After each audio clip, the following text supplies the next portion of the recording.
ইয়েতে মানে আপনার অ্যানাসে কি খোলা আছে, বায়ুপথে কি খোলা বা এরকম ইয়ে হয়েছে? তখন বলছে হ্যাঁ, বলছে কতখানি বা কয়টা খোলা আছে। তো উনি বলতেছেন যে অন্তত পাঁচ ছয়টা পাঁচ ছয়টা বড় বড় খোলা আছে, একদম বড় খুলে গেছে। হ্যাঁ, এবং বেশ বড় হয়ে গেছে। তো উনি মেয়ে মানুষ তো, তারপরে উনি করছেন কি, আহ, আমাকে ওনার মোবাইল থেকে ছবিটা বাহির করে দেখালেন।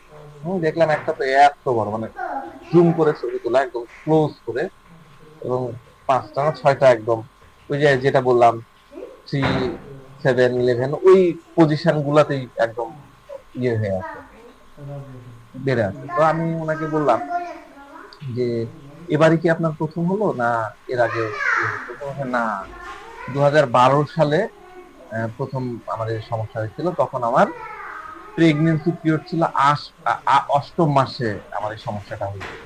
তো তখন ওষুধ খাওয়ার পরে ঠিক হয়ে যায়। তো তখন পায়খানার সাথে ব্লিডিং যেত, ব্লাড যেত। আহ, আমার চাচা হোমিও ডাক্তার ছিলেন, ওনার কাছ থেকে ওষুধ খাওয়ার পরে ভালো হয়ে যায়। তো এরপরে আর কখনো সমস্যায় পড়তে হয়নি। মাঝে মধ্যে খাবার একটু অনিয়ম হলে, কনস্টিপেশন হয়, তখন একটু হালকা চলে। আর মহিলা দেখেন খুব স্মার্ট, মানে অনেক ইংরেজি ওয়ার্ড বলতেছে। উনি বলতেছেন যে ডায়েটারি ম্যানেজমেন্ট করে, ডায়েটারি ম্যানেজমেন্ট মানে কি, খাওয়া দাওয়া নিয়ন্ত্রণ করে আর কি, ডায়েটারি ম্যানেজমেন্ট করে বেশি পানি খেয়ে বা তেল বা মশলা কম খেয়ে ম্যানেজ করার চেষ্টা করি, যদি তাতেও না হয় তখন কিছু গুলের ভুসি খাই। কিন্তু গত 3 দিন থেকে হঠাৎ করে অনেক ব্যথা শুরু হয়ে গেছে, এবং ব্যথা এতটাই তীব্র যে সহ্যের ক্ষমতার বাইরে চলে গেছে। তো আহ আমি জাস্ট তাকায় আছি। তো রুগী তখন একটু করে হেসে হেসে বলতেছে যে আমি নিজে নিজেই একটু কটা মেডিসিন খেয়েছি ডাক্তার সাহেব। কি মেডিসিন খেয়েছেন? বলে যে আমি হোমিওপ্যাথি মেডিসিন। হোমিও খেলেন? কেন? হ্যাঁ, আমি হোমিও পাস করেছি। হ্যাঁ, আমি পাস করেছি, এখানে আমি ওগুলা জানি, নিজে নিজে মিলাই মিলাই খেয়েছি। কি খেলেন? তো বলতেছে যে আমি রুটা খাইছি, নাইট্রিক অ্যাসিড খেয়েছি, এসকুলাস খেয়েছি, হেমামালিস খেয়েছি, সালফার খেয়েছি, নাক্স ভূমিকা খেয়েছি, কিন্তু কোনো উপকার পাইনি, কোনো উপকার পাইনি। পরে আমি চাচাকে ফোন দিয়েছিলাম, চাচা আমাকে রেটিনিয়া বলেছে। আমি রেটিনিয়া মেডিসিন মনে হয় এগুলা কাজে কখনো ব্যবহারই করিনি। তো উনি বলতেছেন যে আমি রেটিনিয়া খেয়েছি, কিন্তু কোনো ওষুধেই কোনো ব্যথা কমছিল না। তখন আপনাকে মেসেজ করলাম। তো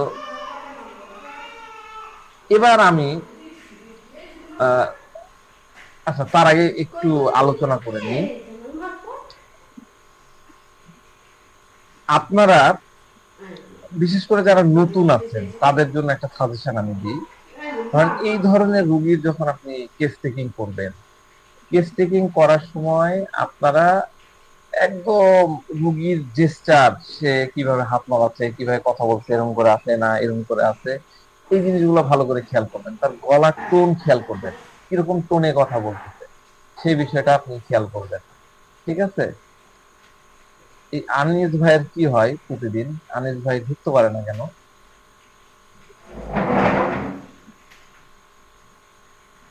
কেউ একজন আনিস ভাইকে একটু পার্সোনালি লিঙ্কটা দিয়ে দেন তো, ক্লাসের লিঙ্ক। উনি সম্ভবত বুঝতে পারে না, নাকি আমি বুঝি না। একদম মেসেঞ্জারে যে লিঙ্কটা দিয়ে দেন। হ্যাঁ। তো রুগীর জেস্চার খেয়াল করবেন, কথা বলার টোন, কথা ইয়ে করবেন। সে, তার ব্যথা হচ্ছে, এই তীব্র ব্যথার মধ্যে তিনি কিভাবে কথা বলতেছেন, তার মানসিক অবস্থা কেমন। হ্যাঁ, তো এই বিষয়গুলো কিন্তু আপনাকে কেস টেকিং এর সময় কনসিডার করতে হবে, আপনার কনসিডারেশন আসতে হবে। তো ওনার হিস্ট্রি এখন পর্যন্ত কি জানতে পারলাম, যে ওনার পাইলসের সমস্যা হয়েছে। প্রথম হয়েছিল কখন? 2012 সালে। তখন উনি প্রেগনেন্ট ছিলেন, যেটা আমরা কি বললাম, প্রেগনেন্সি কালীন মানে গর্ভ অবস্থাকালীন পাইলস, যেটাকে ইংরেজিতে বলা হচ্ছে প্রেগনেন্সি ইনডিউসড পাইলস, তাই না? এবং তখন কি বললেন, ওনার ব্লিডিং হচ্ছিল। তো ওই সময় বেসিক্যালি ডাক্তার আহ, শুধু ব্লিডিং হচ্ছিল, ঠিক আছে, এরকম ফোলা টোলা ছিল না। তাহলে এটা কোন গ্রেডে হবে বলেন? কেউ একজন বলেন। Second grade sir. Second grade. Sir first গ্রেডে। হ্যাঁ হ্যাঁ, thank you, first grade.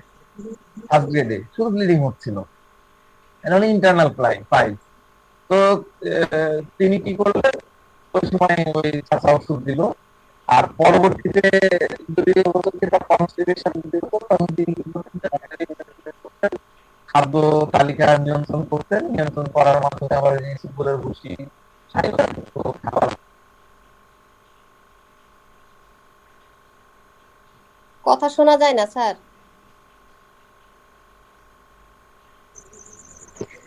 Audio completely of হয়ে গেছে স্যার। না স্যার।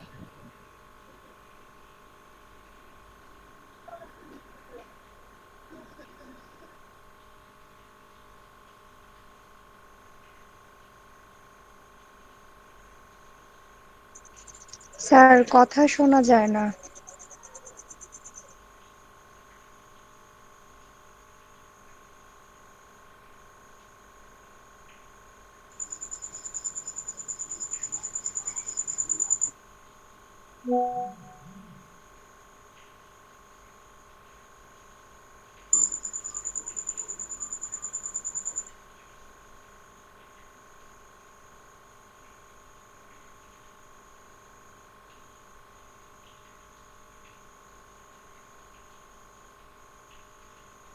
হ্যালো, এবার কি কথা শুনতে পাচ্ছেন? জি স্যার। জি স্যার। কারণ আমি আমার এই মাইক্রোফোনে যাই না কি কারণে হঠাৎ করে বন্ধ হয়ে গেল। এই আমার ওয়েব ক্যাম এখন হবে, একটু হয়তো খারাপ শোনা যাবে, খেয়াল করেন আমি কাছে এসে কথা বলছি। তো তার পরবর্তীতে তিনি ডায়েটারি ম্যানেজমেন্ট করলেন, খাদ্য তালিকা নিয়ন্ত্রণ করার মাধ্যমে তিনি ওই কনস্টিপেশনের সময় যে জ্বালা যন্ত্রণাগুলো হতো সেটাকে তিনি দূর করেছেন। হ্যাঁ, তো মহিলাটা বলছে যে এখন পায়খানার রাস্তায় অনেক জ্বালা পোড়া বা বার্নিং কিছুটা কমছে, কিন্তু যে স্ট্রাকচার বা ওই যে অশ্বের যে বলি, ওই ইয়েগুলাকে কিন্তু বলিও বলে, অশ্বের বলিগুলো বাইরে আসছে, সেগুলো খোলা বা সোয়েলিং একদমই কমেনি। ফলে আমার বসতে বা হাঁটা চলা করতে ভীষণ কষ্ট হচ্ছে, আমার সহ্য ক্ষমতা একদম শেষ হয়ে গেছে, 3 দিন থেকে এরকমই হচ্ছে। আমি বললাম যে ব্যথা বা বার্নিং কিভাবে কমলো? প্রথম দিন তো অনেক বার্নিং ছিল, ব্যথা যন্ত্রণা ছিল, এটা কমলো কি করে? তখন পেশেন্ট বলছে যে আমি অ্যালোপ্যাথি ওষুধ, অ্যালসেট সম্ভবত, অ্যালসেট এই টাইপের একটা ওষুধের কথা বলছিল আর কি, অ্যালসেট খেয়েছিলাম, আর পাশাপাশি হোমিওপ্যাথি ওষুধগুলোও খেয়েছি। তো আমি বললাম যে অ্যালোপ্যাথি ওষুধ কখন খেয়েছেন? তখন বলে যে 2 দিন থেকে খাচ্ছি, সকাল সন্ধ্যা দুবেলা। আমি বললাম কি আজকেও খেয়েছেন? তো উনি বললেন যে হ্যাঁ, আজকেও আমি ওষুধটা খেয়েছি, তবে আজকে আমার অবস্থা কিছুটা সহনীয়, কিন্তু আগের 2 দিন প্রচন্ড কষ্ট হচ্ছিল, তীব্র ব্যথার কারণে প্রচন্ড রেস্টলেসনেস হয়ে পড়ি, আমি বুঝতে পারছিলাম না কি করব আর কি করব না। আমি হট ওয়াটার টাবের মধ্যে বসেছিলাম, হ্যাঁ, মানে ওই যে যেটা সিস বাথ বলে, পানি গরম করার মধ্যে বসতে হয়, তো যাতে জ্বালা পোড়া কিছুটা কমে, কিন্তু কোনো কিছুতেই কোনো কাজ হয়নি। তাহলে কি হলো? তাহলে পেশেন্ট প্রথম দিন থেকে কিন্তু এক গাদা ওষুধ খেয়েছে, যেহেতু সে হোমিও পাস করেছে, ওষুধগুলা সম্পর্কে জানে, তো তিনি ওই ওষুধগুলা খাইছেন, খায় ওনার কাজ হয়নি। এরপরে তিনি ওই যে অ্যালোপ্যাথিক ওষুধ, অ্যালসেট না অ্যালসেট মনে বলছিল, অ্যালসেট 2টা করে খেয়েছিলেন, এবং এতে পেইন কিছুটা ম্যানেজেবল হলো।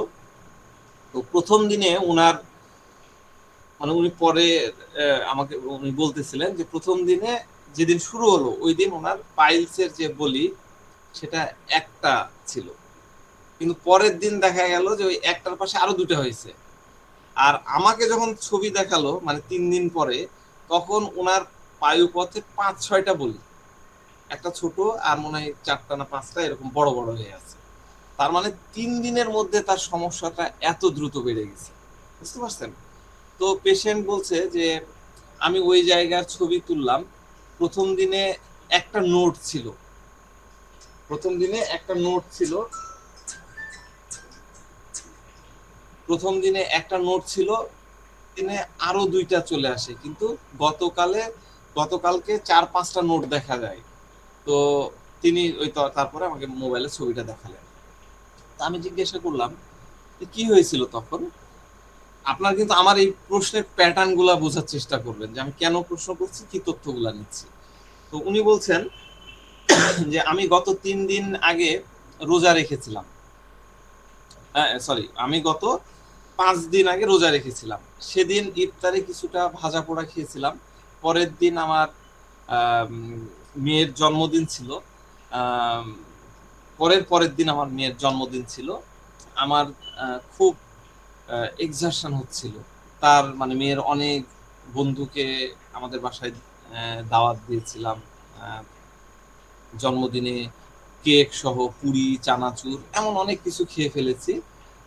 সেদিন রাত্রে পায়খানা করার সময় হালকা ব্যথা অনুভব হলো এবং জ্বালা পোড়াটা কিছুটা ছিল, কিন্তু তা ম্যানেজেবল ছিল। আবার পরের দিন পায়খানা করার পরে ব্যথা অনেক গুণ বেড়ে গেল। পরে যতবার টয়লেটে গেছি বারবার ব্যথা যন্ত্রণা আগের তুলনায় বাড়ছে, মানে তার বার্নিং এর পেনের কথা বলতেছে, অনেক বেশি বাড়ছে এবং পাইলসের এই নোটগুলো দিন দিন নতুন নতুন হয়ে উঠছে। তো বিষয়টা বুঝতে পারছেন? প্রথম দিন সে রোজা ছিল, রোজার পরের দিন তার মেয়ের জন্মদিন ছিল, সেখানে সে জন্মদিনের যে খাবারগুলো হয় সেগুলা খাইছে, খাইয়ে দেয়ে যখন টয়লেটে যায় তখন ওই একটা ফোলা আর ব্যথা যন্ত্রণা। এরপরে যতবার গেছে ততবারই ব্যথা যন্ত্রণা বাড়ে আর ওই ফোলাগুলো নোটগুলোও বাড়ে। তো আনিস ভাই শোনা যাচ্ছে? আপনার লাইনে মনে হয় সমস্যা। তো পেশেন্ট, শোনা যাচ্ছে স্যার। সেই তো বলছি, তো পেশেন্ট বলছে যে এরকম এর আগে আমার কখনোই হয়নি, এটাই ফার্স্ট টাইম হলো। তো পেশেন্ট কিছুটা এই বলে থেমে গেল। আমিও থেমে গেলে, রুগী যখন থেমে যায় কিছু বলতে বলতে আমিও থেমে যাই, আমিও তার দিকে তাকায় দিলাম। তো কিছুক্ষণ থাকার পরে এখন মানে ওইটা হয় কি, পেশেন্টকে আপনি বুঝাবেন যে আপনি আরো শুনতে চাচ্ছেন, আপনি মুখে কিছু বলবেন না, কিন্তু কেস টেকিং এর সময় এটা করবেন যে পেশেন্টকে আপনি ইনসিস্ট করবেন, আপনার তাকানো দিয়ে আপনি চুপ করে থাকেন, দেখবেন কিছুক্ষণ পর পেশেন্ট অটোমেটিক বলা শুরু করে দেয়। তো কিছুক্ষণ পরে পেশেন্ট আবার বলছে যে গতকালকে তো আমার মনের মধ্যে প্রচন্ড ভয় তৈরি হয় এবং দুশ্চিন্তা তৈরি হচ্ছিল যে এতগুলা মানে 5টা দেখার পরে তার একদম মাথা খারাপ হয়ে গেছে। তো পেশেন্ট বলছে যে এত দুশ্চিন্তা তৈরি হলো, এখন মনে হয় আমাকে সার্জারি করতে হবে, বলে রুগী একটু হেসে দিল। হ্যাঁ, তো আমি ওনাকে জিজ্ঞাসা করলাম যে আপনি কি সার্জারি বা অপারেশনে ভয় পাচ্ছেন? সার্জারির ভয় কে পায়? যদি আমরা প্রথম একটা মেডিসিনের কথা চিন্তা করি তাহলে কি আসবে? হাইসোমাস পায়, আর স্টামোনিয়াম ওটা তো চিন্তাই করতে পারে না স্যার। হ্যাঁ, ও তো চিন্তাই করতে পারে না। তো যাক, আমাদের মাথায় তো এগুলো মেডিসিন আসবে, যে পেশেন্ট যেহেতু একদম ডাইরেক্টলি বলেই দিল যে প্রচন্ড ভয় তৈরি হয়ে গেছে, খুব দুশ্চিন্তা হচ্ছে, অ্যাংজাইটি বেড়ে গেছে, আমার তো মনে হচ্ছে এখন সার্জারি করতে হবে। তাহলে আমার তো এরকম কথা স্টেটমেন্ট যখন আসবে তখন আমরা এক গোত্রীয় এক গ্রুপের মেডিসিনের আমাদের মাথার মধ্যে চলে আসতে হবে। তো এই কারণে আমি প্রশ্নটা করলাম যে আপনাকে সার্জারি করতে বা অপারেশন করতে ভয় পাচ্ছেন আপনি? না না, আমি অপারেশনকে ভয় পাচ্ছি না, কিন্তু আমার বাচ্চাদের এক্সাম চলছে, বাড়িতে ওদের দেখাশোনা করার মতন কেউ নাই। তো আমার শাশুড়ি বা মা গ্রামের বাড়িতে থাকে, আর তারা এখন আসতে পারবে না, আর এখানে আমাকে সবকিছু একাই ম্যানেজ করতে হয়। তো দেখেন, উনি যখনই পাইলসের তার অ্যানাসে অতগুলা পাইলসের নোটগুলা দেখতে পেলেন, তখনই তার কিন্তু ভয়টা তৈরি হয়ে গেছে, এবং দেখেই তিনি কিন্তু আমাকে ওই যে শুক্রবার বিকালে ওই সন্ধ্যার আগ দিয়ে সম্ভবত উনি আমাকে মেসেজ দিলেন। হ্যাঁ, এটা একটা বিষয়। আর তার মাথার মধ্যে কি কাজ করছে? মাথার মধ্যে কাজ করছে বাচ্চাদের পরীক্ষা, বাচ্চাদেরকে আমি যদি এদিকে হয়ে থাকি কে সামলাবে? হ্যাঁ, আমার মাও আসতে পারবে না, শাশুড়িকেও আনতে পারবো না। তো এই কারণে তার মনের মধ্যে কিন্তু একটা অ্যাংজাইটি কাজ করছে। তো আমি তাকে কি বললাম যে আপনাকে অপারেশন করতে ভয় লাগে? তাহলে না না ভয় না, ভয় নাই, কিন্তু এত বেড়ে গেছে, কিন্তু এত বেড়ে গেছে যে এখন সার্জারি ছাড়া মনে হচ্ছে আর উপায় নাই। রুগী কিন্তু বলতেছে এত বেড়ে গেছে যে এখন সার্জারি ছাড়া কিন্তু আর উপায় নাই। তা আমি বললাম যে তাহলে সার্জারিটা করে ফেলেন। করে ফেলছেন না কেন? এই প্রশ্নটা কিন্তু করবেন যে সার্জারির কথা যেই রুগী আসবে তাকে আমি ডাইরেক্টলি বললাম করে ফেলেন, সমস্যা কোথায়, করেন, করছেন না কেন, কনফিডেন্টলি বলবেন। তাহলে দেখবেন যে রুগীর মধ্যে থেকে কিছু রিপারকেশন আসবে। এগুলো হলো কেস টেকিং এর ফরম্যাট। অল্প কথায় আপনি কেস টেকিং করতে পারবেন। তো পেশেন্ট বলছে যে পরিবারের সবকিছুতেই ঝামেলা হয়ে যাবে, বাচ্চাদের পরীক্ষা চলছে এখন, তাছাড়া এখন আমার বাসায় দেখভাল করার মতন কাউকে পাওয়া যাচ্ছে না। আমার শাশুড়ি বা আমার মা গ্রামে আছেন, তাদের ক্ষেত খামারির কাজ আছে, সবকিছু ম্যানেজ করা এখন খুব কষ্টকর হবে। তো এই বিষয়গুলো নিয়ে আমার অ্যাংজাইটি কাজ করে। তো উনি বলতেছেন যে আরেকটা ঘটনা, যেদিন আমার মেয়ের জন্মদিন ছিল সেদিন বাড়িতে কিছু গেস্ট চলে আসে। সে সময় আমার কিছুটা রাগ হয়েছিল, আর হুট করে এক গাদা অতিথি চলে আসে। তো সবার জন্য রান্না বান্না ও সবকিছু অ্যারেঞ্জমেন্ট করতে যে ফিজিক্যাল এক্সারশন হয়েছিল। তো দিনটা মানে দেখেন মহিলা কি চমৎকার ওয়ার্ড বলতেছে, দিনটা খুব হ্যাট্রিক টাইপের হয়ে গেছিল। হ্যাট্রিক, বাঙালি মহিলাদের মুখ থেকে কিন্তু এগুলো আপনি শুনতে পাবেন না, কিন্তু মহিলা বলতেছে। তো আমি বললাম যে কি হয়েছিল সেদিন, খুলে বলেন তো। উনি বলছেন যে সেদিন গেস্টদের মধ্যে আমার শ্বশুর বাড়ির তরফের কিছু লোক আসছিলেন। ওনারা অন্য শহর থেকে এসেছিলেন, মফস্বল শহর থেকে আসছে। তো ওনারা বাড়িতে প্রথমবার এসছেন, তাই ওনাদের দুপুরের খাবার বা রাতের খাবার না খাইয়ে বিদায় দেওয়াটা আমাদের ফ্যামিলির ট্রেডিশনের পরিপন্থী আমার কাছে মনে হয়েছে। কিন্তু বাড়িতে মেয়ের জন্মদিনের কারণে আগে থেকেই মেয়ের ফ্রেন্ডস এবং ফ্যামিলি মানে মেয়ের বাচ্চা এবং বাচ্চার বাবা মাদেরকেও নিমন্ত্রণ করা ছিল। তো ফলে ওনার মনের মধ্যে একটা বিরক্তি এবং রাগ তৈরি হয়েছিল যে উনি কিভাবে সামলাবেন শ্বশুরবাড়ির লোকদেরকে, আবার ওই গার্জেনদেরকে। হ্যাঁ, তো যদিও ওনাদের দিকে বেশি মনোযোগ তার দেওয়ার প্রয়োজন নাই, হ্যাঁ, কিন্তু তারপরেও তার কাছে মনে হয়েছে যে যদি তাদেরকে ঠিকমতো কনসেন্ট্রেশন না দেওয়া হয় তাহলে তাদেরকে অসম্মান করা হবে। তো যাক, এরপরে উনি বলতেছেন মানে আমি ওনার কথোপকথনগুলো একটু সংক্ষেপে ইয়ে করে দিই। এই যে কাহিনীটা ঘটলো, এর পাশাপাশি ওনার হাজবেন্ডের উপরে ওনার কিছু রাগ তৈরি হয়েছিল। মানে বিষয়টা এরকম ছিল যে ওনাদের একটা পরিকল্পনা ছিল যে বাচ্চার জন্মদিন বিকালের দিকে বা দুপুরের দিকে তারা একটা এতিমখানায় যাবে। হ্যাঁ, এখানে একটা এতিমখানা আছে, মামনি শিশুমণি নিবাস আছে, সেখানে যেয়ে ওই বাচ্চাদেরকে কিছু খাওয়াবে, এরকম একটা পরিকল্পনা ছিল আর কি। ওনার হাজবেন্ডের সাথে ওনার ইয়ে ছিল।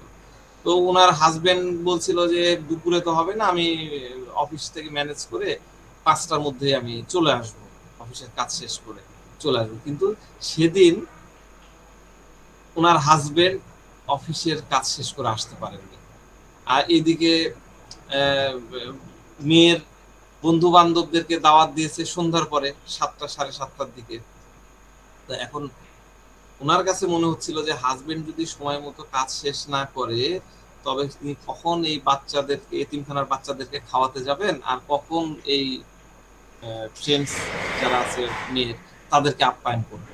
তো হাজবেন্ড যদি আবার টাইম মতো না আসে, প্রোগ্রাম শুরু হয়ে গেল ওই মতন যদি না আসে, তাহলে তো এটাও একটা খারাপ দেখায়। তো এই বিষয়গুলো নিয়ে তার মনের মধ্যে একটা প্রচন্ড ক্ষোভ এবং রাগ তৈরি হয়েছিল। এরপরে আবার বাচ্চারাও তার কথা শুনছিল না, যেটা হয় জন্মদিনের ইয়েতে বাচ্চারা একটু দুরন্তপনা করেই, সেরকম ইয়েতে ওর ফলেও তার মেজাজ খুব খিটমিটে হয়ে গেছিল, খুব ইরিটেট হয়ে পড়ছিলেন। ওনার একটা 14 বছর বয়সে একটা মেয়ে আছে, 10 বছর বয়সে একটা ছেলে, 10 বছর ওটাও ওনার মেয়ে আছে, তাদের উপরে সে প্রচন্ড বকাবকি করে। হ্যাঁ, এবং মানে এত বকাবকি করে যে বকা খেয়ে মেয়ে তো প্রচন্ড কান্না। হ্যাঁ, আর ওনার স্বভাব প্রত্যেকটা কাজ একদম নিখুঁত এবং পারফেক্ট হতে চায় আর কি। হ্যাঁ, এরকম আর কি। এটা আমি অনেকখানি কথোপকথন আমি একটু সংক্ষেপে বলতেছি, না তো আপনাদের বোরিং লাগতে পারে। তো যাক, আমি তাকে খুব ইম্পর্টেন্ট একটা প্রশ্ন জিজ্ঞাসা করলাম যে আপনি যে একদম টাইম মতো হতে হবে, এই হতে হবে, এটা ওসিডির সাথে মিলে। তো আমি এটা বললাম যে আপনার কি ওসিডি টাইপ কিছু আছে নাকি? তো উনি বলতেছেন যে না, ওইরকম না, কিন্তু আমার সবকিছু পারফেক্ট হওয়া চাই। দেখেন কি ইউজ করলো ল্যাঙ্গুয়েজ, আমার সবকিছু পারফেক্ট হওয়া চাই। তো আমি ওনাকে বোঝাচ্ছিলাম, মানে উনি যেহেতু হোমিওপ্যাথি করেন কিন্তু আমাদের স্টাইলে তো করেন না, ওনাকে আমি বুঝাচ্ছিলাম যে মানসিক এই যে অ্যাংজাইটি, অ্যাঙ্গার, এই মানসিক অবস্থা আমাদের শরীরের উপরে কিভাবে প্রভাব ফেলে। ঠিক আছে? তো উনি ওইটা বলতেছিলেন, হ্যাঁ আমিও ডাক্তার সাহেব সাইকোলজিক্যাল কিছু বিষয়গুলো তো নিই। যেমন আমি প্রথমে রুটা ওষুধটা খেয়েছিলাম।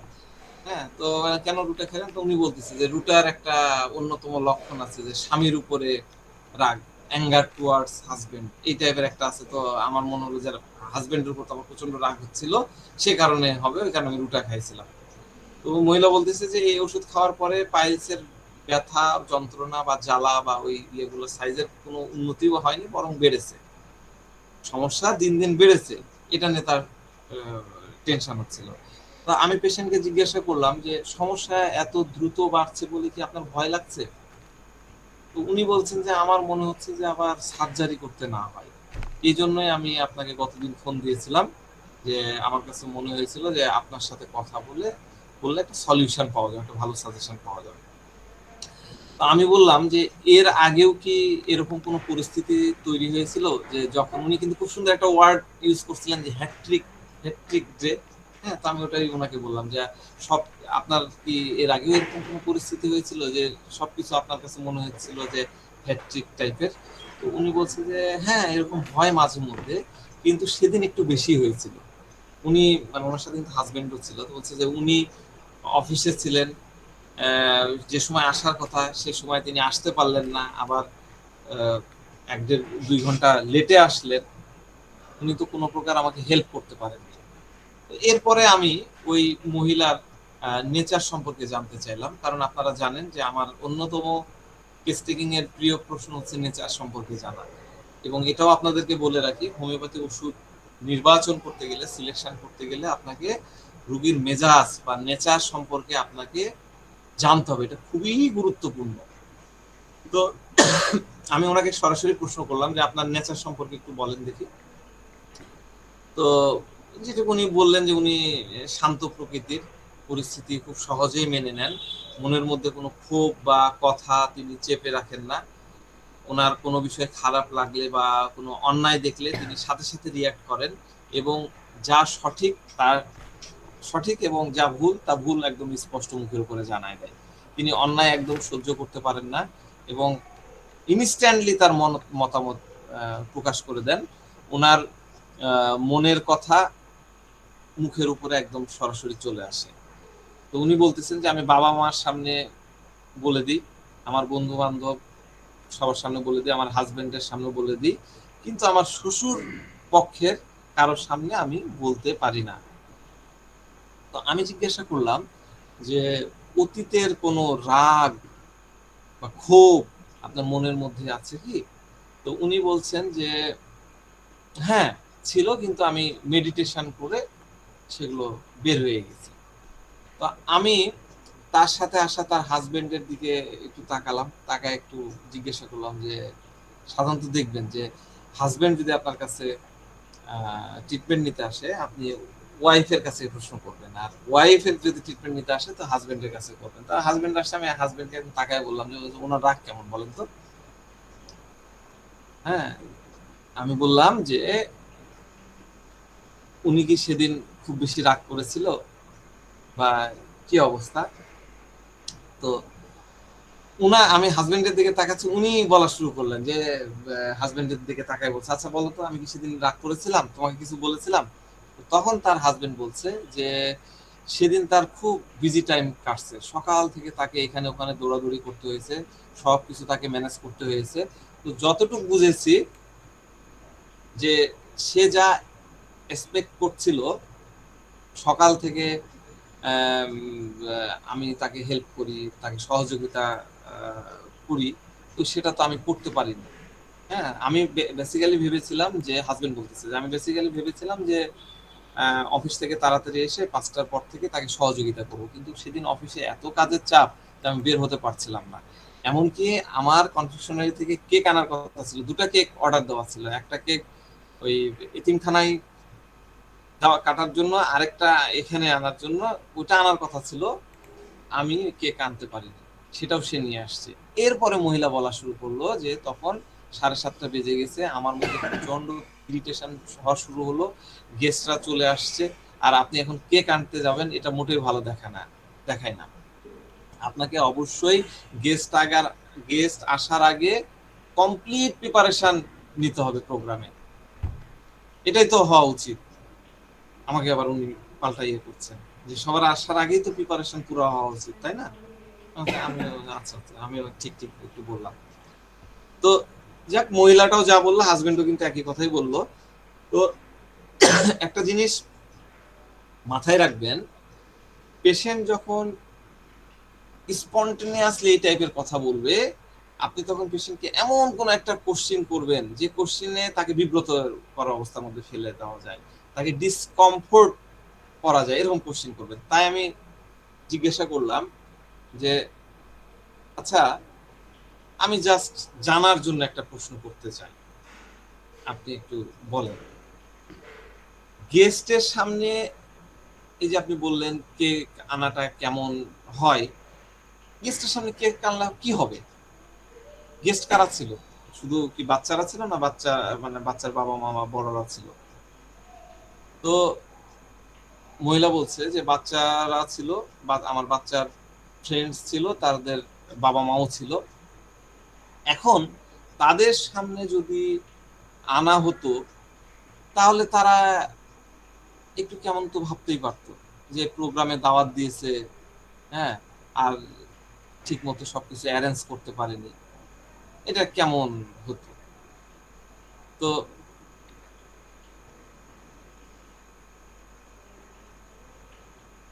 হাজবেন্ডের দিকে তাকায় উনি বলতেছেন যে আর উনি তো অ্যাবসেন্ট, তো আমার বাচ্চার বন্ধু বান্ধবের যে বাবারা আসছে, তো তারা তো বোর ফিল করতো, তাই না? সবার জন্য তো একটা কমফোর্টের বিষয় থাকতে হবে। তো আমি বললাম, যদি কখনো আপনার বাসায় গেস্ট আসে, তো আপনি সবকিছু কি নিজে নিজে করেন? তখন উনি বলছে জি, আমি সবকিছুই করি। আমি যদি জানি যে বাসায় গেস্ট আসবে, তাহলে আগে থেকে আমি সব রেডি করি। সকালে ঘুম থেকে উঠে আমি অর্ধেক প্রিপারেশন কমপ্লিট করে ফেলি, কিন্তু হঠাৎ করে যদি কেউ চলে আসে তখন আমার প্রবলেম হয়ে যায়।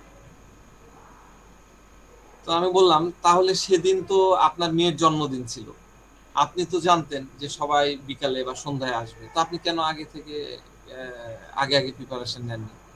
তখন উনি বলতেছেন, হ্যাঁ আমি তো নিয়েছিলাম, আগে থেকে অনেক কাজ করে ফেলেছি, কিন্তু থেমে গেল। কিন্তু কিন্তু কি? বলে যে আসলে আমার শ্বশুর বাড়ির লোকজন, সম্ভবত মামা শ্বশুর আসছিল, শ্বশুর বাড়ির লোকজন আসায় সবকিছু গবর জবর হয়ে গেছে। হ্যাঁ, তো তারা আসায় আমার তাদেরকে সময় দিতে হয়েছে, 1.5 থেকে 2 ঘন্টা তাদেরকে সময় দিয়েছিলাম, তাদেরকে পুরো অ্যাটেন্ড করেছি।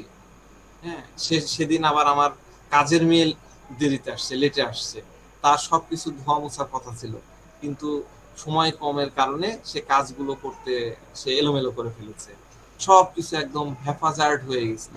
মানে আমার প্ল্যানিং এ কিছুটা এলোমেলো হয়ে গেছে, এই জন্য আমি খুব ইরিটেট হয়ে গেছিলাম। বুঝতে পারলেন? তাহলে কি হলো, মহিলাটার প্ল্যান ছিল কি, সন্ধ্যার সময় জন্মদিনের পার্টি সেলিব্রেশন করা হবে, কিন্তু এর মধ্যে তার শ্বশুর বাড়ির লোকজন চলে আসছে। হ্যাঁ, আশায় তাদের জন্য আবার দুপুরের খাবার বা আপ্যায়ন করার যা ইয়া থাকে সেগুলা করতে তার 1.5-2 ঘন্টা চলে গেছে। হ্যাঁ, এবং মহিলাটা কি বলছে, মহিলাটা একদম ডাইরেক্টলি বলতেছিল, আমি তাদেরকে পুরোপুরি অ্যাটেন্ড করেছি, মানে তারা যতক্ষণ ছিল তাদের সাথে কথা বলা বা তাদেরকে আপ্যায়ন করা, খাতির যত্ন করা সে করেছে। অ্যাটেন্ড করা মানে কিন্তু ফুল টাইম দেওয়া, আগে খেয়াল রাখতে হবে। হ্যাঁ, আবার কাজের মেয়েটাও দেরিতে আসছে, যে কাজগুলা তার কথা করার কথা ছিল, যেমন ঘর মোছা বা গোছানোর যে ইয়েগুলো ছিল সেগুলো সে ঠিক মতন করেনি। তো এগুলা যেহেতু উল্টাপাল্টা হয়ে গেছে, এটার জন্য তার মনের মধ্যে অনেক ইরিটেশন তৈরি হয়েছে। তো আমি তাকে বললাম যে সে সময় কি আপনার প্রচন্ড রাগ হচ্ছিল? তো বলে যে হ্যাঁ, রাগ তো ছিল, কিন্তু আমি তা এক্সপ্রেস করিনি, তখন আমি কিছুটা শান্ত হয়ে থাকি। তো এরকম সিচুয়েশন তৈরি হলে সবার এটা বোঝা উচিত, সবাই মিলে সিচুয়েশনটাকে ম্যানেজ করা উচিত। তো আমি বললাম যে এরকম পরিস্থিতিতে কেউ যদি আপনার কথা না শুনে, তখন তো আপনার কষ্ট হয় বেশি, তাই না? তো হ্যাঁ হ্যাঁ, তা তো হয়।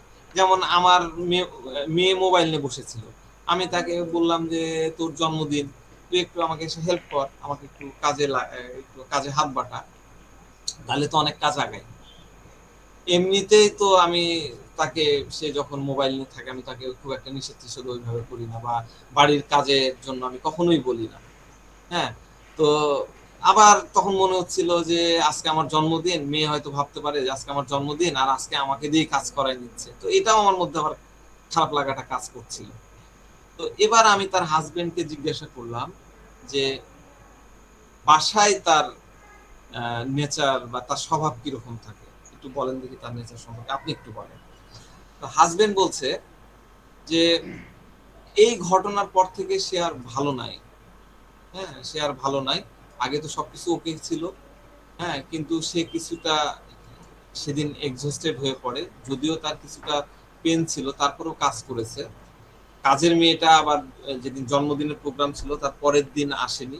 তো আমি তাকে বললাম যে কাজগুলা না হয় রেখে দাও, পরে করা যাবে। সে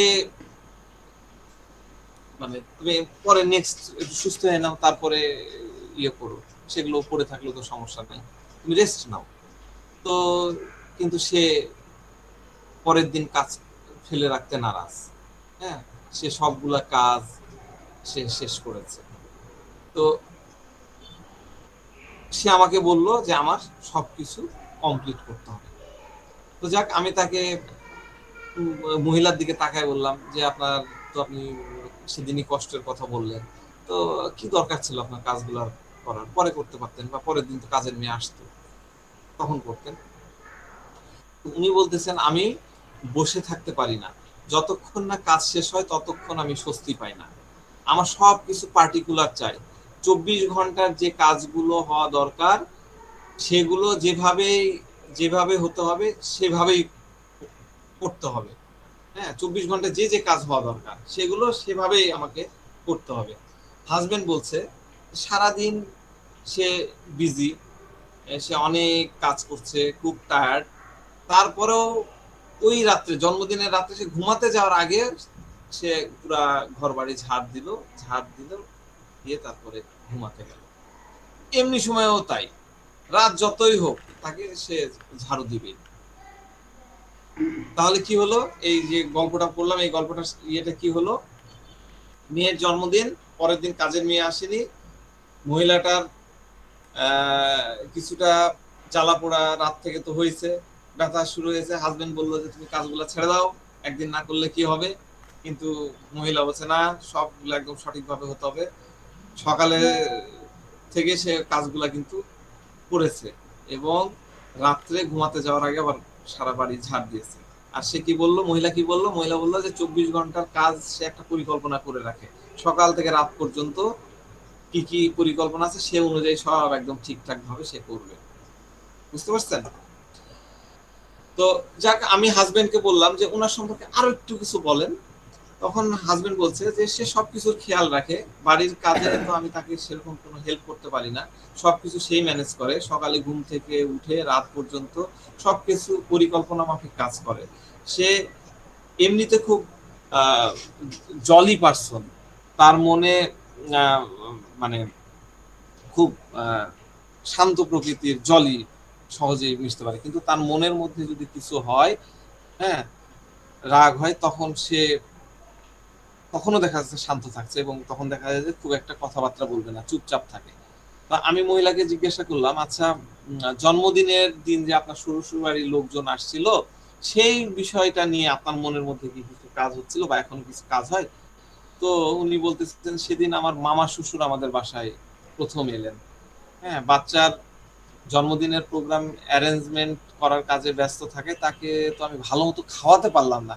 অথচ একটু আগে বললো সে কিন্তু 2 ঘন্টা তাকে একদম প্রপার টাইম দিয়েছে, কিন্তু এখন সে কি বলতেছে যে ভালো মতো খাওয়াতে পারলাম না। যদিও জন্মদিনের জন্য স্পেশাল খাবার রেডি ছিল, কিন্তু ইনভাইটেড ফ্রেন্ডসদের মাঝে তো তিনি যেহেতু একটু মফস্বল এলাকা থেকে আসছেন, তিনি তো ওরকম কমফোর্টেবল ছিলেন না। এই কারণে আমার মনের মধ্যে একটা দ্বন্দ্ব কাজ করছে যে আমি তো তাকে ঠিক মতো আপ্যায়ন করতে পারলাম কিনা। ঠিক আছে, মানে বুঝতে পারলেন, শ্বশুর বাড়ির লোক, মামা শ্বশুর প্রথম আসছে, তাকে ঠিক মতন খাতির যত্ন করতে পারলাম কিনা। খাওয়াইছে কিন্তু ঠিকই, দুপুরেও খাওয়াইছে আবার ইয়াতেও, কিন্তু তার মনের মধ্যে কিন্তু এটা কাজ করছে। তো আমি বললাম যে উনি কি পরে কিছু আপনাকে বলেছেন, ওনারা কি কিছু বলেছেন? তো হাজবেন্ড বলছে না না না, ওনারা কিছু বলেননি। তো আমি ওই মহিলাকে বললাম যে ওনারা যেহেতু কিছু বলেননি, তাহলে আপনি এই বিষয়টা নিয়ে এত ভাবছেন কেন? তো মহিলা কি বলতেছে, খুব ইম্পর্টেন্ট কথা, এই মেডিসিনের রোগীরা কিন্তু এই জিনিসগুলো মাথার মধ্যে ঘুরে, খুব ভালো করে মনে করে রাখেন, এই প্যাটার্নটাই পাবেন এবং এই মেডিসিন এইভাবে ইউজ করবেন। তো উনি বলতেছেন যে এখন কিছু বলেনি, কিন্তু ভবিষ্যতে তো বলতে পারে। তো আমি তাকে বললাম আপনি কি তাকে খাবার দাবার সেরকম কিছু দেননি নাকি? তখন রুগী হেসে দিল আর কি। তো আমি বললাম যে আপনার মনের মধ্যে এটাই কাজ করে যে আপনার সম্পর্কে কেউ অল্প কিছু বলুক, এটা আপনার একদমই পছন্দ না, তাই তো? তখন রুগী বলতেছে যে আমার মনে হয় যে আমাকে পারফেক্ট থাকতে হবে, কেউ আমাকে নিয়ে কিছু বলবে এটা আমি সহ্য করতে পারি না, যদিও তারা আমার সম্পর্কে কখনোই খারাপ কিছু বলেনি। বুঝতে পারছেন? তা আরো কিছু কথোপকথন ছিল, সেই জিনিসগুলো আমার কাছে অতটা প্রয়োজনীয় মনে হয়নি, আমি এই কারণে আর শেয়ার করছি না আপনাদের সাথে। এটাই মোটামুটি কেস, এই কথোপকথন, আমি কিন্তু অন্য কিছু নিইনি, কারণ সে অলরেডি সব খাইছে, হেমামালিস খাইছে, এসকুলাস খাইছে, রুটা খাইছে, নাক্স ভূমিকা খাইছে, সালফার খাইছে। একটা ক্লাসিক্যাল ডাক্তারের কাছে গেলে এই মেডিসিন গুলাই দেয় ঘুরে ফিরে, নাহলে নাক্স সালফার দিয়ে ছেড়ে দেয়। ঠিক আছে, কিন্তু আমরা কিন্তু ওই তথ্যগুলোও নিইনি, কি বাড়ে কি খায় হ্যান ত্যান ত্যান, সিম্পল কথোপকথন। এটাই হলো একটা কেস টেকিং। কেউ কি এটাকে সামারাইজ করতে পারবেন? নতুন কেউ, যারা অলরেডি একবার কথা বলেছেন, অ্যান্সার করেছেন, এরকম কেউ না, নতুন কেউ কথা বলেননি এরকম একজন বলেন তো, এই ছোট্ট করে 4-5 লাইন একটু সামারাইজ করে দেন তো এই কেসটা, বলেন। স্যার আমি পুরোটুকু শুনতে পারিনি, তারপরে যতটুকু মনে হয়েছে যে এটা কেসটা একটা আর্সেনিকের। কারণ আমি মেডিসিন চাইনি, আপনার কাছে প্রেসক্রিপশন চাইনি, আমি পুরো কেসটা সামারাইজ, কি হলো, ঘটনা কি হলো, কি হলো, এটা আমি শুনতে স্যার চাইছি। তার ভিতরে একটা ফাস্টিডিয়াস ভাব আছে, মানে সে সবকিছুতে খুঁতখুঁতে এই যে ভাব আছে। আপনি আবার অ্যানালাইসিসে চলে গেলেন, আমি অ্যানালাইসিসও চাইনি, প্রেসক্রিপশনও চাইনি, আমি জাস্ট সামারাইজ করতে দিচ্ছি গল্পটা কি, ছোট্ট করে এটার একটা সারমর্ম বলেন। আহ, জি স্যার, সে সব কিছু কাজ কাম সব কিছু গুছানো ওয়েল প্ল্যান্ড হতে হবে। আর কাজটা সে যেটা টার্গেট করছে সেই কাজটা তার হতে হবে। তারপর সে সবার প্রতি কেয়ারিং এবং কাজে কোনো জায়গায় খুঁত থাকতে পারবে না। আহ, তারপর আর কি পয়েন্ট হবে, শান্ত স্বভাবের, শান্ত সবকিছু শান্ত ঠিক নাই, স্বভাবের, কোনো অন্যায় তার সামনে হোক সেটা সে চায় না। ঠিক ভুল আহ, মুখের উপর বলে দেয়, হ্যাঁ ঠিক মুখের উপর বলে শ্বশুর দেবে। বাড়ির লোকজন নিয়ে কিছু বলতে পারে না, হ্যাঁ, মাথায় যখন বাবা কোনো মার সামনে বলতে পারে। জি স্যার, মাথায় যখন আর কোনো জিনিস আবারও, টার্গেট করবে তখন সেটা না হওয়া পর্যন্ত সে স্থির থাকতে পারবে না। হ্যাঁ, আর রাগ কি করে, পুরনো রাগ মনের পুরো মধ্যে রাখে, পুরো হ্যাঁ, মেডিটেশন করে সেগুলো একটু রিলিভ করার হ্যাঁ চেষ্টা হ্যাঁ, করে, মনের মানে মধ্যে করে রাখে, না। রাগে না। জি স্যার। আর কি করে, কাজের প্যাটার্নটা কিরকম? কাজের প্যাটার্নটা সেগুলো ওয়েল প্ল্যান্ড হতে হবে, মানে পরিকল্পনা মাফিক তার কাজগুলো হ্যাঁ, হতে হবে। 24 ঘন্টার প্ল্যান সে করে পরিকল্পিত উপায়ে কাজ করে, জি স্যার। আর সেদিন জন্মদিনের দিন তার ওই পরিকল্পনা অনুযায়ী কাজ হয়নি। তবে আরেকটা জিনিস স্যার, ও যতই অসুস্থ থাকুক না কেন, ও যে টার্গেট করছে কাজটা শেষ করেই ছাড়বে, তাতে তার যতই খারাপ লাগুক। এক্স্যাক্টলি। কি সবাই বুঝতে পেরেছেন, সামারাইজ করতে পেরেছেন? এইভাবে আমরা মেডিসিন শিখবো। বুঝতে পারেননি এরকম কে আছে, পরে আবার বলবেন যে স্যার খুব কঠিন পড়াইছে, বুঝতে পারেনি। এবার আসেন, এবার আমরা মেডিসিন এবং অ্যানালাইসিসের দিকে আসি। প্রথমে আমরা কেস নিব, কেস নিয়ে সারাংশ বানাবো, এরপর আমরা অ্যানালাইসিস করব, এরপর মেডিসিনে যাব। কে বলবেন, বলেন কি মেডিসিন হবে বলেন। এবার সবাই বলতে পারবেন, যারা আগে অ্যানসার দিয়েছেন স্যার তারা। রুব্রিক্সের কথা তো বলতে পারবো না, আমার নার্স ভূমিকা মনে হয়েছে। নাক্স ভূমিকা মনে হয়েছে। কি কারণে নাক্স ভূমিকা মনে হলো? এই যে পারফেক্টলি সে প্ল্যান, মানে একটা প্ল্যান সে কাজ করে আর পারফেক্ট ভাবে সেটা পারফর্ম করতে চায়, পারফেক্ট। মোস্টলি এখান থেকে আমার মনে হয়েছে। আর আচ্ছা একটা রুব্রিক্সের কথা অনেক মনে পড়তেছে, যদিও ওটা রিলেভেন্ট না, তার এই কেসের সাথে রিলেভেন্টই না। সেটা হচ্ছে ফাস্টিডিয়াস হ্যাঁ, wants to perform in a perfect way, ব্যাম্বুসার রুব্রিক যেটা। আচ্ছা যদিও আমার মনে হয় না এর সাথে যাবে, পার্সোনালিটি ব্যাম্বুসার ধারে কাছেও যায়নি মনে হচ্ছে। আচ্ছা, ঠিক আছে, ধন্যবাদ। আরেকজন বলেন। আসসালামু আলাইকুম আসসালাম। স্যার, আমার কাছে এটা আর্সেনিক মনে হচ্ছে। আর্সেনিক? আর্সেনিক তার পুরাটাই হচ্ছে তো একদিকে যেমন সে পারফেকশনিস্ট, এটা তো থাকবেই, মানে সে চাচ্ছে, আরেকদিকে হচ্ছে সে তার ফাস্টিডিয়াস খুঁতখুঁতা স্বভাব, সেই সাথে তার কাজের যে মানে ফাস্টিডিয়াস মানে তো ওই যে যে তার কাজ শেষ না করে সে না করা পর্যন্ত সে ঘুমাবে না বা রেস্টে যাবে না, তার এই জিনিসগুলা। তারপর হচ্ছে যে আপনার হচ্ছে যে যে কোনো কাজের পরিকল্পনা করে কাজ করে এবং সে কাজগুলো তার মতো করে করে, যেমন গোছালো গাছালো করে অগোছালো তাহলে সেটা তো ওইভাবে থাকতে পারে না, এবং সে যে কাজগুলো করবে সেটা সে আগেই করে রাখে।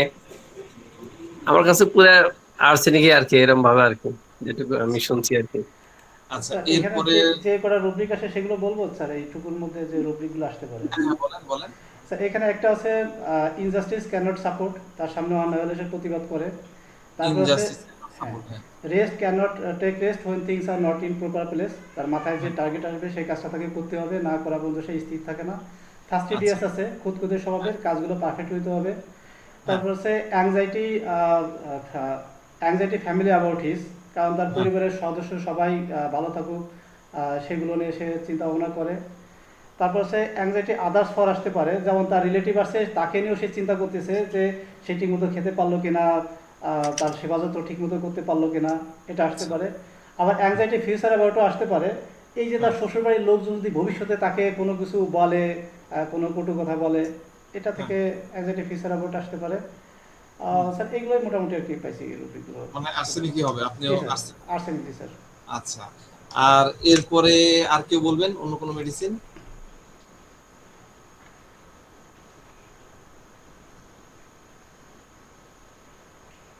বলেন।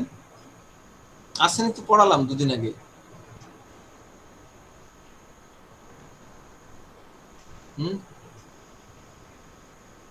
আর কেউ বলবেন অন্য কোনো মেডিসিন?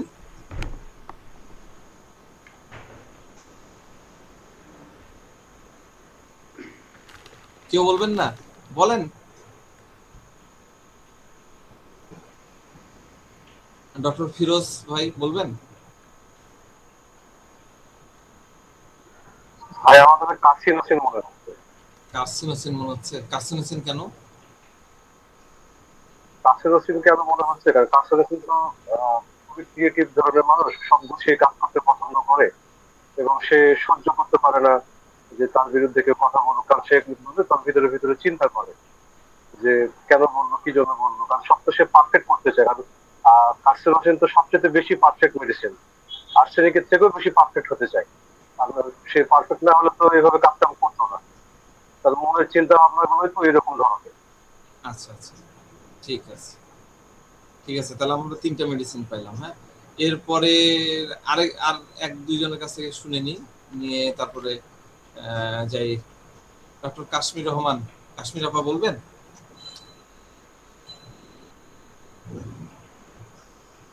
কাশ্মীর আপা শুনতে পাচ্ছেন? কাশ্মীর আপা নাই। আচ্ছা, আরেকজনের কাছে শুনি। ডক্টর শহীদুল ইসলাম, সিরাজগঞ্জ, বলবেন? আসসালামু আলাইকুম আসসালাম। স্যার, আমার কাছে মনে হচ্ছে পপুলেশন বিজ্ঞান। পপুলাস কেন মনে হলো? Injustice can not not rest since are not the proper privilege, fastidious, are ailment from insulting. ইন্ডিগনেশন, খুব সুন্দর, সুন্দর।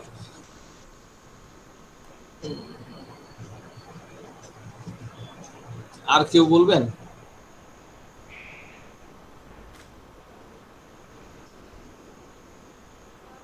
আচ্ছা যাক, আমরা অনেকখানি গেছি, খুবই কাছাকাছি মেডিসিনটা, খুবই মানে এই যে ইয়েগুলো আসছেন একই রকমের জিনিস আর কি।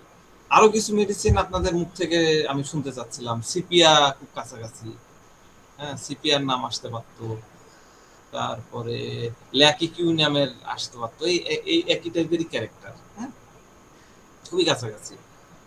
তো যাক, আমরা একটু ফলো আপ আলোচনা করি। রুগী ওষুধ খাওয়ানোর পরের দিনই তিনি লিখলেন যে জ্বালা পোড়া এবং ব্যথা 90% ভালো, খোলা এখনো আছে, এলোপ্যাথি ওষুধ খায়নি। 3 দিন পরে আবার মেসেজ দিলেন, আমি ওনাকে বলছিলাম যে আমাকে টাইম টু টাইম জানায়েন। 3 দিন পরে উনি লিখলেন যে পাইলসের যে নোটগুলা ছিল, বলিগুলা ছিল, সেগুলা অনেক ছোট হয়ে আসছে। 10 দিন পরে রুগী আবার মেসেজ দিলেন যে তার ডান দিকের যে ফোলাগুলা ছিল সেগুলা লালটে টাইপের হয়ে গেছে, হ্যাঁ, তবে ওই অন্য সাইডের গুলা অনেক কমে গেছে। 15 দিন পরে রুগী আমার কাছে আসছিলেন সরাসরি ফিজিক্যালি। তো কেন আসলেন? তিনি আসলেন যে বাইরে তিনি ঘুরতে যাবেন কোথায় যেন, তো সেখানে গেলে ট্রাভেলে থাকলে তো খাবার দাবার এলোমেলো হয়ে যাবে, তখন আবার সমস্যা হতে পারে, তাই তিনি কিছু মেডিসিন নিয়ে যেতে চান, এবং মানে সতর্কতার কারণে আর কি। তা আমি তাকে পরের পটেন্সির একটা ডোজ দিয়ে বললাম যে কিছু হলে আমাকে জানায় খাবেন। 15 দিন তারপরে উনি মোটামুটি 1 মাস পরে আসলেন। উনি জানালেন যে ট্রাভেলে যে বাইরের খাবার খাইছে, অনিয়ম করেছে, কিন্তু কোনো কষ্ট হয়নি, কোষ্ঠকাঠিন্য হয়নি, এবং এই 25 দিনের মধ্যে সবগুলা ট্যাগস, ওই নোটগুলা সব চলে গেছে, একটু বাকি নাই। এবার তিনি বলছেন যে আমার রেকটাল প্রোল্যাপসের মতন বিষয় ছিল, সেটাও দেখতেছি যে আর নাই, সেটাও আর বুঝতে পারতেছি না। তো উনি বললেন যে ধন্যবাদ স্যার, মানে আপনার ট্রিটমেন্টে পাইলস এবং রেকটাল প্রোল্যাপস আমার একদম সম্পূর্ণ ভালো হয়ে গেছে, আমার সার্জারি করতেও লাগেনি, এটাই সবচেয়ে ভালো। হ্যাঁ, তো আমরা কি করেছিলাম, শুধুমাত্র একটা ড্রপ ওষুধ 1 গ্রামের মধ্যে দিয়েছিলাম, আর সাথে প্লাসিবো দিয়েছিলাম। তো যাক, সেকেন্ড ফলো আপে তিনি যখন আসলেন তখন আমরা রুগীর মানসিকতার কি পরিবর্তন পেলাম সেটা একটু বলি। সেটা হলো যে রুগী বললেন যে আগে তিনি খুব বিরক্ত হতেন, একটু ইয়েতে তার মধ্যে ইরিটেশন তৈরি হতো, এলোমেলো অবস্থা দেখলেই তিনি রেগে যেতেন, হ্যাঁ। তো এখন সে ভাবে আচ্ছা ঠিক আছে, পরে করা যাবে, নাহলে করে নিবনি, তার মানে ওই রাগটা তৈরি হয় না, এবং মেয়ে বা মেয়েদের সাথে সে অতটা বেশি রাগারাগি করতেন না। আর ওই যে মামা শ্বশুরকে ঠিক মতো আপ্যায়ন করতে পারলো কিনা, ওই যে খাবার যে বিষয়টা, সেটা নিয়েও আমি জিজ্ঞাসা করলাম। তো উনি বললেন যে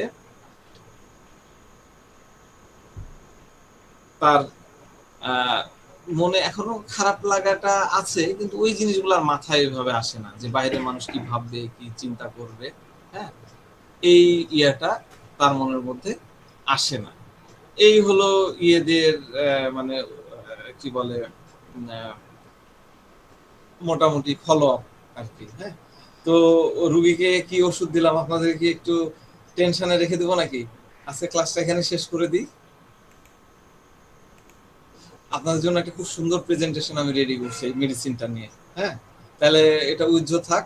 আমরা কালকে আমার নাইটে ক্লাস আছে, নাইটে ক্লাস থাকলে আমি আপনাদের ক্লাস নিতে পারছি না, কালকের পরের দিন ইনশাল্লাহ একদম খুব জম্পেশ একটা মেডিসিন আমরা দেখব, এত এত মেডিসিনের খুব কাছাকাছি। ঠিক আছে, একটু ধৈর্য রাখেন, দেখি কেমন পাচ্ছেন। আর এর মধ্যে কেউ যদি, আমি ভিডিওটা দিয়ে দিব, এর মধ্যে কেউ যদি মেডিসিনের কাছাকাছি আসতে পারেন, ইচ্ছা মতন লেখেন, হ্যাঁ, যে কি কি হতে পারে লেখেন। স্যার এটা আর্সেনিকই হবে স্যার ইনশাআল্লাহ। হ্যাঁ, কেন কেন হবে এবার ব্যাখ্যাতে লেখেন। একটা দিন সময় থাকলো আমি আপনাদেরকে ডেফিনেটলি খুব মজার একটা জিনিস ইয়ে করবো। হ্যাঁ, তো ঠিক আছে, আজকে এই পর্যন্তই রাখি। সবাই ভালো থাকেন, সুস্থ থাকেন। হ্যাঁ, আল্লাহ হাফেজ।